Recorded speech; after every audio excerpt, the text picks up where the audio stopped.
Hello అండి, ఇప్పుడు body పార్ట్కి ఇట్లా క్యాన్వాస్ నెక్ ప్యాటర్న్ ఎట్లా అటాచ్ చేసుకోవాలనేది కొద్దిగా డీటెయిల్గా చెప్పడానికని ఈ డిజైన్ చూపిస్తున్నా అండి.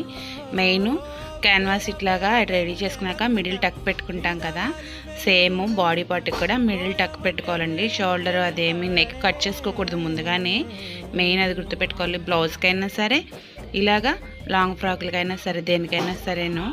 ఇప్పుడు చూస్తున్నారా, సింపుల్గా మిడిల్కి ముందు స్ట్రైట్ లైన్ స్టిచ్ వేసుకొని అప్పుడు ఈ టర్న్స్ అన్నీ ఈ స్టెప్స్ ఉన్నాయి కదా, ఏ మోడల్లో ఉందో ఆ మోడల్లో వేసుకున్నాము. ఇంకోటి ఏంటంటేనండి, ఇట్లా వేసుకోలేకపోతే అలవాటు ఉంది కాబట్టి ఇట్లా వేసుకున్నాం.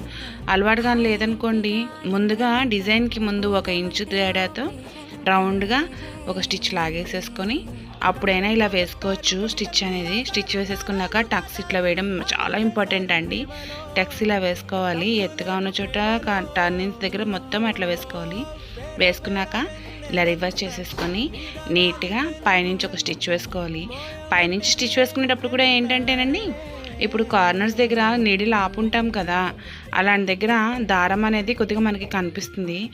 అదేంటంటే కట్ చేసుకోవాలండి. అది కొద్దిగా అంటే ఏది కట్ చేసుకోవాలని కొద్దిగా ఐడియా చూసుకుని కట్ చేసుకోవాలి. కట్ చేసుకోకపోతే అక్కడ ముడతగా ఉండిపోతుంది. చూస్తున్నారా, కట్ చేయకముందు ఎలా ఉందో, కట్ చేసిన తర్వాత ఎలా ఉందో ఒకసారి చూడండి మీరే ఇప్పుడే. సో ఇట్లా అదొక చోటే అనుకుంటున్నాను. అలాగా టక్స్ ఇట్లా కట్ చేసేసుకొని నీట్గా రివర్స్ చేసుకోవాలి. అండ్ ఇట్లాగా సీక్వెన్స్ వర్క్ టైప్లో వచ్చింది కదండి, దాన్ని కూడా మనం ఇట్లాగా రివర్స్ చేసుకునేటప్పుడు కొద్దిగా అడ్జస్ట్ చేసుకుని చేసుకోవాలి. సో ఇట్లా వేసుకుని పైనుంచి స్టిచ్ వేసుకుంటే నీట్గా అయిపోతుందండి నెక్ అనేది. సో మీకు ఈ వీడియో కానీ నచ్చితే please like, share and subscribe and ఖచ్చితంగా కామెంట్ అనేది చేయండి. మీ అభిప్రాయం అనేది ఏంటంటే నాకు తెలుస్తుంది. అండ్ ఇది బిగినర్స్కి చాలా ఉపయోగపడుతుందని అనుకున్నాను ఈ video. So please support me. Thank you for all.